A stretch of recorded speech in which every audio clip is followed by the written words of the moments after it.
वजीफा दे दे, मैं पे ही पढ़ा करा। जी इंशाअल्लाह अल्लाह ताला आपको शिफा कामिला अता फरमाए। इंशाअल्लाह मैं आपके मसले के भी बताता हूँ। एक ये बहन ने क्वेश्चन किया कि अगर किसी के पीर साहिब नाराज हो जाए तो क्या करना चाहिए, और अगर कोई वो ताल्लुक़ मुनक़ते कर लें तो क्या हुक्म होगा। देखिए मसला ये है कि सबसे पहले जो उलमा हैं, फुक़हा हैं, या जैसे आपने पीर व मुर्शिद की बात की है, सबसे पहले तो उनकी बारगाह के आदाब सीखे जाएं। आखिर नाराज़गी पैदा करने वाली कोई सूरत क्यों पैदा हुई।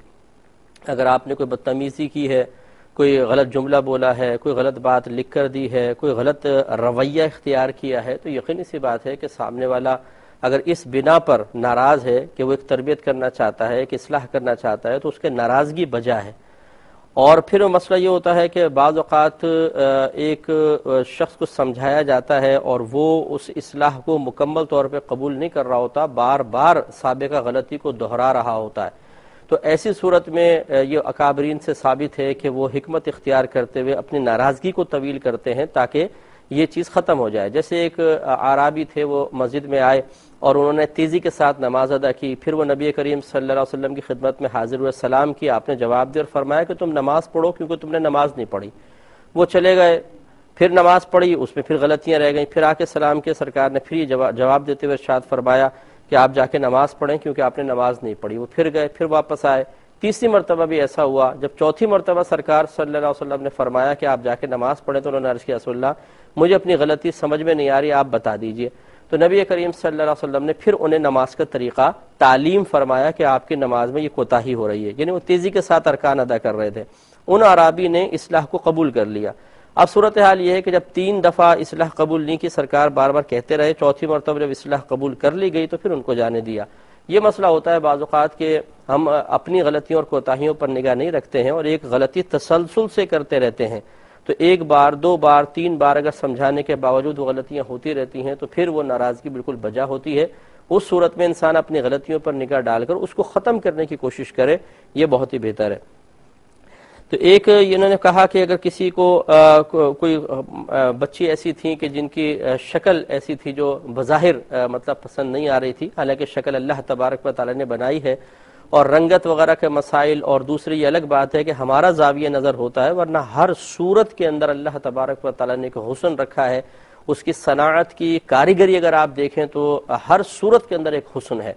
तो बहरहाल किसी ने कहा अगर उस लड़की से तुम्हारी शादी हो जाए, उसने कहा कि मैं करूंगा नहीं। और फिर ये कहा कि अगर बिलफर्ज तुम्हारी किस्मत में ऐसा लिखा हो, तो उसने कहा माज़अल्लाह ऐसी किस्मत पर लानत। हुक्म क्या होगा। देखिए सबसे पहले किस्मत का तस्वर समझें। तकदीर, किस्मत, नसीब, ये सब एक ही चीज़ हैं और इसका मतलब ये, और मुक़द्दर भी इसको कहते हैं। और मुक़द्दर या तकदीर या किस्मत का मतलब ये है कि अल्लाह तबारक व तआला का वो फैसला जो उसने अपने बंदों के लिए अज़ल से कर दिया, इसे कहते हैं किस्मत और तकदीर। और आप 1500 साल की तारीख उठा के पढ़ लेंगे, किसी ने किस्मत को नहीं कोसा है, किसी ने किस्मत को बुरा नहीं कहा है।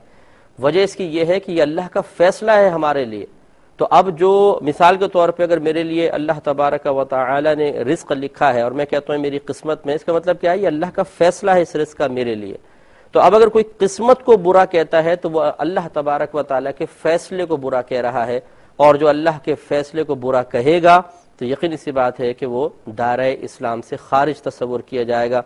ऐसे शख्स को चाहिए कि फ़ौरन से पेशतर अल्लाह तबारक व तआला की बारगाह में तौबा करे और एहतियातन तजदीद ईमान और तजदीद निकाह करे। इसलिए हम बहनों को भी समझाते हैं, कहते हैं जी हमारी तो किस्मत ही फूटी है। मादल्ला सुम्मा मादल्ला, किस्मत फूटी कहने का मतलब क्या है कि जो अल्लाह ने हमारे हक़ में फ़ैसला किया है वो फूटा हुआ है, वो ख़राब है, गलत है। इसी तरीके से बात लोग कहते हैं कि जी हमारी दुआ करें हमारी बच्ची का नसीब अच्छा हो जाए। नसीब माने क्या है, अल्लाह का फैसला, अल्लाह का फैसला अच्छा हो जाए। तो ये दुआ करना कैसा है, आप यूं कहें कि जो अल्लाह तबारक व तआला ने हमारी बच्ची का नसीब लिख दिया है या उसका जो फैसला है, हमारी बच्ची को अल्लाह ताला उससे राजी रहने की तौफीक अता फरमाए। कमाल ये नहीं है कि मादल्ला सुम्मा मादल्ला अल्लाह के फैसलों पर एतराज़ किया जाए, कमाल ये है कि अल्लाह के फैसले के सामने सर तस्लीम खम करते हुए अल्लाह की रज़ा के मुताबिक उस फैसले को कबूल करते हुए तर्ज अमल इख्तियार किया जाए। इसलिए ऐसे शख्स बहरहाल ये खारिज इस्लाम तस्वुर किया जाएगा, उन्हें तजदीद ईमान तजदीद निकाह करना चाहिए। एक ये भी मैं ज़िम्नन अर्ज़ कर देता हूँ, बाज़ कहते हैं जी बदकिस्मती ऐसी है یہ بھی نہیں کہنا چاہیے کیونکہ قسمت ہمیشہ اچھی ہوتی ہے، بد قسمت، بد مانے بری قسمت، اور قسمت میں پہلے بتا چکا ہوں اللہ کا فیصلہ کوئی برا نہیں ہوتا ہے۔ بعض اوقات ایسا ہوتا ہے کہ ہمارا وہی زاویہ نظر، ہماری سوچ، ہماری فکر اس کو برا سمجھ رہی ہوتی ہے، کیونکہ جو اللہ کا فیصلہ ہے بظاہر وہ ہمارے لیے نقصان لے کر آیا ہوتا ہے۔ جیسے دکان میں آگ لگ گئی مثال کے طور پر، تو بعض لوگ کہتے ہیں کہ یار یہ کیا بدقسمتی ہے میری کہ آگ لگ گئی۔ نہیں، ہمیں بظاہر یہ دکان میں آگ لگنا ایک برا محسوس ہو رہا ہے، اگر یہ اور یقینی سی بات ہے اللہ کا فیصلہ ہے تو ہمیں یہ فیصلہ بظاہر برا محسوس ہو رہا ہے، لیکن ایسا ہونا نہیں چاہیے۔ اللہ تعالیٰ کے ہر فیصلے میں ہزار